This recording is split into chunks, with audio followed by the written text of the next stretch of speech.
CM Pushkar Singh Dhami ने झिरना और फाटो पर्यटन जोन में सफारी का लुत्फ उठाया, साथ ही अपनी मां के नाम का पौधा रोपित किया। इस दौरान सीएम धामी ने वन कर्मियों से भी मुलाकात की और सीएम ने सेंटर में वन जीवों के इलाज और देखभाल की व्यवस्थाओं का भी जायजा लिया।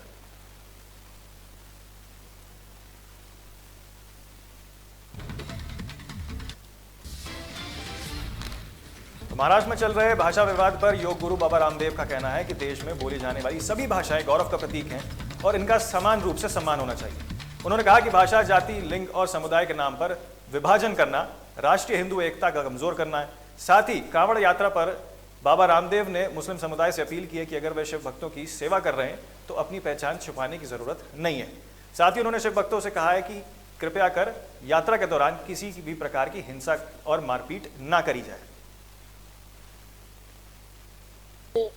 राष्ट्रभाषा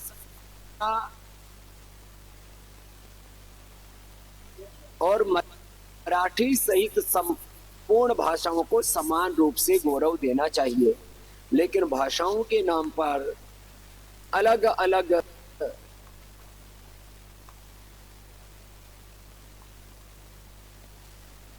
जाति, वर्ग, समुदाय, लिंग के आधार पर जो आपस में हम हिंदू लड़ते हैं, उससे हिंदू एकता, हमारी राष्ट्रीय एकता, अखंडता और संप्रभुता उस पर कहीं ना कहीं आंच आती है। इसलिए हम सब भारतवासियों को मिल करके एकजुट रहना चाहिए। हमारी एकता में ही राष्ट्रीय एकता, अखंडता अक्षुण्ण रहेगी। और हमने तो हिंदुत्व का जो मूल दर्शन है उसके अंदर एक ही बात को समझा है, हम सब एक ही ईश्वर की संतान है, एक पूर्व ऋषि शिक्षिकाओं, वीर वीरांगनाओं की संतान है, एक भारत माता, धरती माता की संतान है। भाषाएं भिन्न हो सकती हैं, रीति रिवाज भिन्न हो सकते हैं, अलग अलग जाति, वर्ग, समुदाय, लिंग भेद हो सकते हैं, लेकिन इसमें अभेद दृष्टि को ही हमने जिया है। यही हिंदुत्व है, यही हमारा संविधान हमें कहता है और यही वेद हमें कहता है, एक तुम पश्यत मित्रस्य चक्षुषा सर्वाणि भूतानि समीक्षत।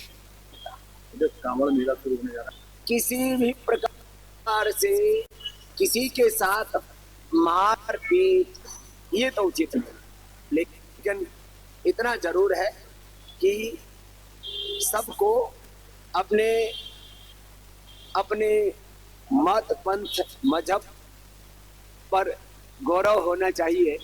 तो मुसलमान भाइयों को किसी भी तरह से अपना मजहब छिपाना नहीं चाहिए, यही मैं तो सबसे आभार। पूरे बिहार में जिस तरह से अराजकता का माहौल हो रहा है, व्यवस्था ये केंद्र उनका मतलब किया गया, उससे पहले उनको देखा मर्डर हुआ है।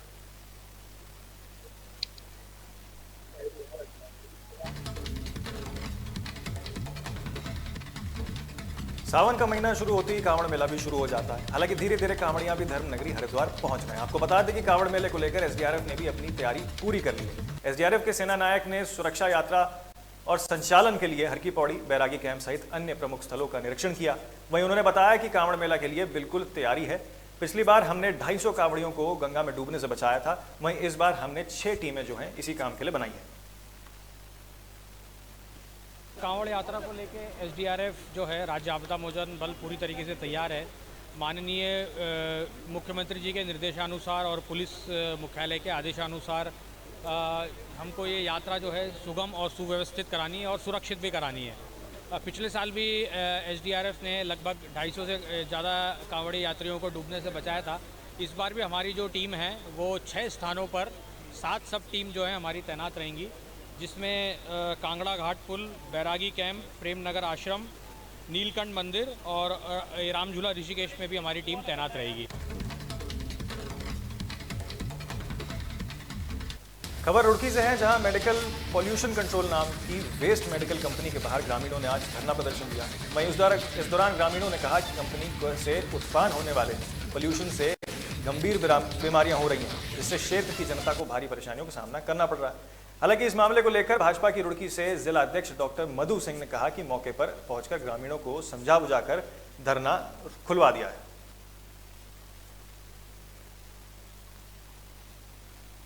वैसे तो कंपनी बनाए तो बहुत बहुत अच्छा होगा ना।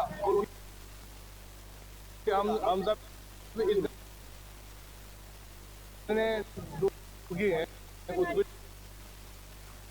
है कि हम लोग आपको बता नहीं सकते कि जिसको छोटे छोटे बच्चे हैं, ये 6 साल का बच्चा है, ये 6 साल का बच्चा कोई कह नहीं सकता 6 साल का बच्चा है। हमारी बहन है, हमारी लेडीज है, इतनी दुखी और हम भी खुद इतने दुखी है कि कह नहीं सकते। गाँव मंडावर, गाँव और गांव छप्पुर खुब्बनपुर से सभी जो जिम्मेदार व्यक्ति थे मुझे हैं और हमारे माननीय जिला अध्यक्ष जी को पता लगा है कि भाई यहाँ पर धरना प्रदर्शन चल रहा है। कंपनी बंद कराना तो एक अलग बात है, लेकिन जो इस कंपनी के बारे में इन गांव वासियों ने बताया कि जलवायु हो और वायु प्रदूषण हो, अगर वो प्रभावित हो रहा है तो ऐसा नहीं इस पे संज्ञान लिया जाएगा, क्योंकि प्राथमिकता हमारी जो है वो मानवता के आधार पर है। ग्राम वासियों की समस्या हमारी प्राथमिकता। उत्तर प्रदेश के पूर्व मुख्यमंत्री अखिलेश यादव 2027 में मुख्यमंत्री बने। इसके लिए हरिद्वार की हर की पौड़ी में 51 लीटर गंगा जल लेकर 4 शिव भक्त लखनऊ के लिए रवाना हुए। आपको बता दें कि कांवड़ियों ने कहा है कि 2027 में अखिलेश यादव को मुख्यमंत्री बनाना है और इसी काम के साथ कांवड़ लेकर निकले। उन्होंने यह यात्रा 800 किलोमीटर की बताई जा रही है। तो कांवड़ियों ने अखिलेश यादव को फिर से मुख्यमंत्री बनने के लिए यहां पर जो कावड़ है उसको उठाया और कहा है कि उत्तर प्रदेश के पूर्व मुख्यमंत्री अखिलेश यादव को 2027 में जो यूपी में चुनाव होने उसमें फिर से बतौर मुख्यमंत्री के रूप में देखना है। इसके लिए हरिद्वार से तकरीबन 51 लीटर का जो जल है वो शिव भक्त यहाँ से लखनऊ के लिए लेकर जाते हुए नजर आ रहे हैं और पूरी यात्रा उनकी तकरीबन ये 800 किलोमीटर की बताई जा रही है। नहीं, राजनीति कोई कावड़ नहीं, हमारी श्रद्धा और हमारी आस्था है। हमें सिर्फ भैया सीएम बनाना है और हमें किसी से मतलब बाबा बोले से मतलब बस। कावड़ हमारी 51 लीटर 2 कावड़ है। हमारा सफ़र हर की पौड़ी हरिद्वार से बरेली नाथ नगरी होते हुए वो लखनऊ अखिलेश भैया से मिलने के बाद काशी विश्वनाथ पे जल चढ़ाएंगे।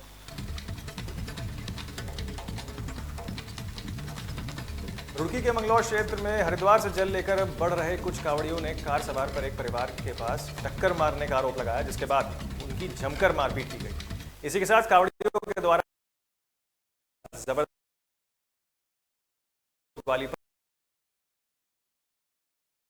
के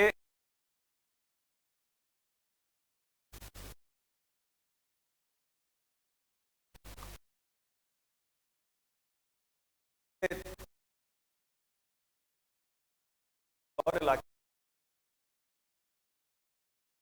एक बाद देखिए जमकर मारपीट का पूरा मामला बताया जा रहा है।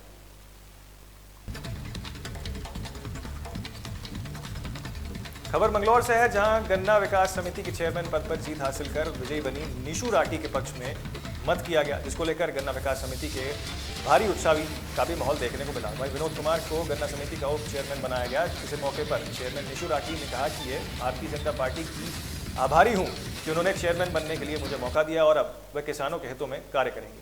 साथ ही वाइस चेयरमैन विनोद कुमार ने आभार व्यक्त करते हुए कहा कि वे भी आभारी हैं। का धन्यवाद करना चाहती हूँ और अपने सभी डायरेक्टरों का, अपने किसान भाइयों का, जो अपने बड़े हैं उनका सबका धन्यवाद करना चाहती हूँ कि उन्होंने मुझे इस काबिल समझा और आज जो मैं इस पद पर खड़ी हूँ वो सबके सहयोग से ही खड़ी हूँ। राठी जी का और सभी हमारे साथी डायरेक्टर जितने भी और साहब, हम सभी किसानों का हार्दिक अभिनंदन करते हैं कि उन्होंने उनके जो भी काम होंगे मैम 24 घंटे खड़े होंगे काम में। देख रहे हैं किस तरह से क्षेत्र के लोगों में उत्साह है और मैं भारतीय जनता पार्टी जो मेरी माँ है, एक माँ वो है मेरी जिसने मुझे जन्म दिया है, दूसरी माँ मेरी भारतीय जनता पार्टी है। तो मैं उसका आभारी हूँ कि उन्होंने मुझे हम पर विश्वास जताया, हमारे परिवार पर विश्वास जताया और मेरी पत्नी को यहाँ से अध्यक्ष पद का उम्मीदवार बनाया। मुहर्रम के महीने में मुसलमानों में शिया और सुन्नी दोनों समुदाय के लोगों में गम और रंज का माहौल देखने को मिलता है। वहीं ईरान के राष्ट्रपति सैयद अतयुल्लाह अली खमैनी पर शिया समुदाय के लोगों का कहना रहा कि अतुल्या उनके धर्म के बड़े रहनुमान हैं और उनके नक्शे कदम पर हम चल रहे हैं। आयतुल्लाह खामनेई साहब जो ईरान के राष्ट्रपति हैं और ये हमारे धर्म गुरु भी हैं और हम इन लोगों के इनके ही दिशा निर्देश पर चलेंगे क्योंकि ये हक के साथ में है। मैं आलमी इंसानियत के सबसे बड़े रहनुमा आज के वर्तमान समय में हमारे आयतुल्लाह खामनेई साहब हैं और इनका जो हमने तस्वीर लगाई हुई है ये हमारे धर्म को प्रचार करने के लिए और हमारा संविधान भी चीज़ तो आज्ञा करता है कि आप अपने धर्म का प्रचार कर सकते हैं, इसलिए हम इनके दिशा निर्देश और इनके बताए। हल्द्वानी में जिला पंचायत सदस्य प्रत्याशी किरण नेगी का जनसंपर्क जारी है। आपको बता दें कि जनसंपर्क के दौरान किरण नेगी को अपार जन समर्थन मिल रहा है। वहीं किरण नेगी पूर्व में क्षेत्र पंचायत सदस्य भी रह चुकी हैं। साथ ही किरण नेगी घर घर पहुंचकर क्षेत्र के विकास के लिए आशीर्वाद मांग रही हैं, जिसमें लोग बढ़ चढ़कर उनका समर्थन कर रहे हैं और आशीर्वाद भी दे रहे हैं। इस दौरान उन्होंने महाप्राचीन मंदिर के भगवती मंदिर में पूजा अर्चना कर अपनी प्रचार का शुभारंभ किया है। मैंने नामांकन कर दिया है। मैंने माता रानी की कृपा से आप लोग मेरे को सहयोग कीजिए और मैं आपकी सारी समस्याओं का निदान करूंगी। सबसे पहली समस्या है नशा मुक्ति। हमें सबसे पहले आपको नशा मुक्त से, इस क्षेत्र को नशा से मुक्त करवाऊंगी। दूसरी मेरी ये प्राथमिकता रहेगी कि मैं जर्जर नहरों को, टूटी सड़कों को और ये सड़कों से ये रोडों को वहाँ से घरों से जोड़ूंगी। नमस्कार, मैं देवलचौड़ बंदोबस्ती से बबीता नेगी अपना सहयोग देती हूँ हमारी प्रत्याशी किरण नेगी को। किरण नेगी बहुत सरल स्वभाव की महिला हैं, कर्मठ हैं, शिक्षित हैं और हमें पूर्ण विश्वास है कि हमारे क्षेत्र के विकास के लिए अपना पूरा सही।